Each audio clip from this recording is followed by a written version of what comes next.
Jumpa lagi di Murid TV. Saya Riza Agustina dalam acara KIS, Kajian Islam SD Muri. Pada kesempatan ini, alhamdulillah SD Muri kedatangan tamu Ibu Lutfiana dari Si Kerohanian Iqwam SD Muri, dan bersama beliau Ibu Nikmatus Solihah dari Humas SD Muri. Pada kesempatan ini bertepatan dengan Hari Raya Kurban. Kami akan membahas Mari Berkorban yang akan dibahas oleh Ustazah Lutfiana. Ibu Lutfiana, Hari Raya Kurban ini tidak terlepas dari sejarah peristiwa Nabi Ibrahim dan Nabi Ismail. Sebenarnya apa sih pengertian kurban itu sendiri? Baik. Pengertian kurban. Kurban itu kalau kita lihat dari bahasa, itu berasal dari kata korruba yakrubu kurbana, yang artinya dekat atau mendekatkan diri. Jadi kurban yang dilakukan oleh orang yang berkurban itu berarti orang itu berusaha mendekatkan diri kepada Allah Subhanahu wa Ta'ala dan mendekatkan diri kepada sesama manusia. Itu pengertian dari kurban. Kemudian hikmah yang kita ambil dari berkurban itu sendiri. Hikmah yang kita ambil dari kita melaksanakan kurban itulah banyak sekali. Dari kejadian Nabi Ibrahim dan Nabi Ismail yang telah dilakukan beberapa abad yang lalu dan diabadikan oleh Allah Subhanahu wa Ta'ala di dalam surat As-Saffat ayat yang ke-102. Di situ dijelaskan bahwasanya tatkala Nabi Ismail telah mencapai umur yang sanggup berusaha dengan Nabi Ibrahim, maka Nabi Ibrahim berkata, "Wahai anakku, sesungguhnya dalam mimpiku aku melihat menyembelihmu." Nabi Ismail menjawab, "Laksanakan apa yang telah diperintahkan kepadamu. Insya Allah engkau akan mendapati aku termasuk golongan orang yang sabar." Dari peristiwa itu dapat kita ambil hikmahnya. Dari peristiwa yang dilakukan oleh Nabi Ibrahim dan Nabi Ismail itu, maka kita dapat mengambil hikmah kesabaran yang ada pada diri Nabi Ibrahim tatkala mereka berupaya berusaha melaksanakan penyembelihan Nabi Ismail.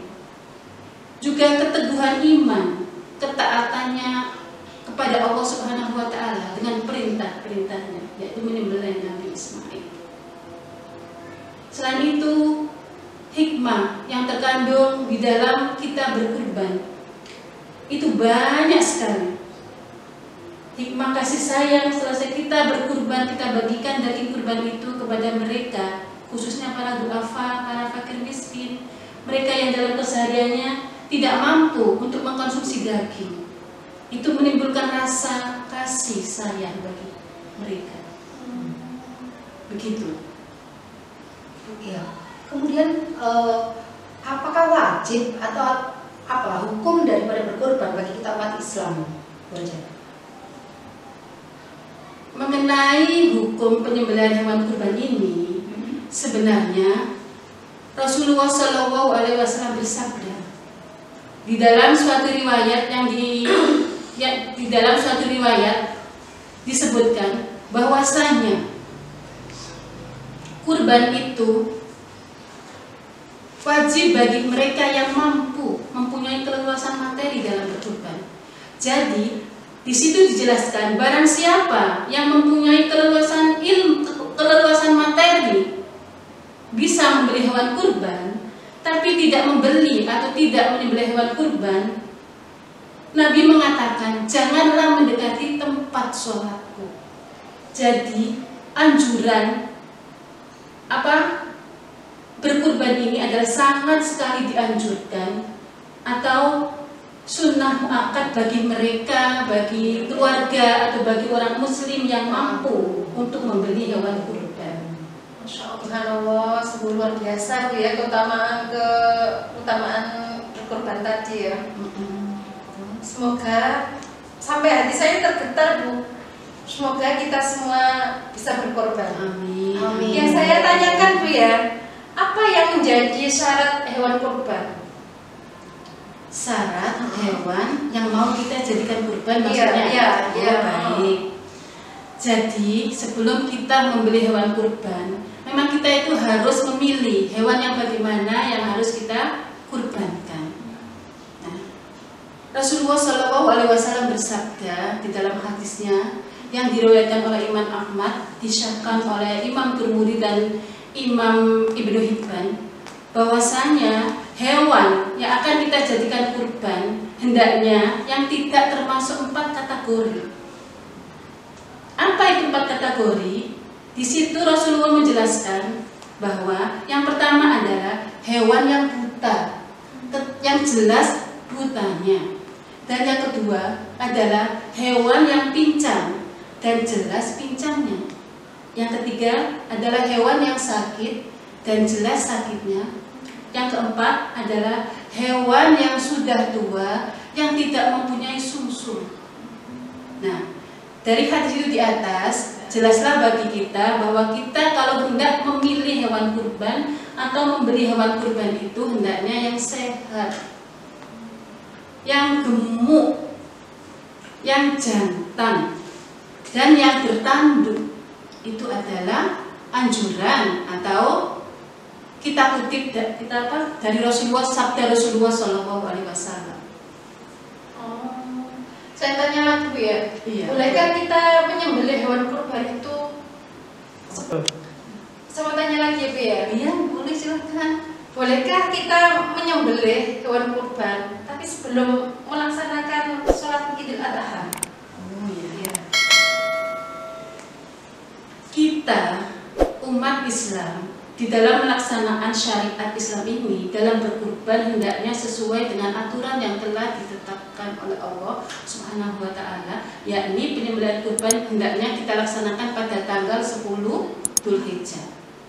Dalam hadis Rasulullah menerangkan bahwasanya barang siapa yang mau menyembelih hewan kurban itu sebelum sholat Idul Adha hendaknya mengganti dengan penyembelihan hewan yang lain. Dan barang siapa yang belum menyembelih hendaknya menyembelih dengan menyebut asma Allah. Jadi sebaiknya kita melaksanakan penyembelihan hewan kurban itu pada tanggal 10 Dzulhijjah. Dan jika kita berhalangan pada tanggal itu, kita boleh melakukan penyembelihan kurban itu pada tanggal 11, 12, 13 Dzulhijjah yang dinamakan hari Tasyrik. Hari Tasyrik ini adalah artinya hari yang berlimpahan daging. Demikian. Masya Allah, begitu luar biasa ya pengertian daripada berkorban. Iya, jadi para pemirsa dapat kita simpulkan hikmah berkorban yaitu menanamkan kita untuk selalu mendekatkan diri kepada Allah dengan berkorban, menanamkan kita rasa sabar, ya, menanamkan rasa sabar kepada Allah SWT, kemudian rela berkorban patuh kepada perintah Allah Subhanahu wa Ta'ala. Banyak sekali hikmah yang kita ambil dari berkorban itu. Terima kasih kepada Ustazah Lutfia dan Ibu Nikmatus Solihah pada kesempatan ini.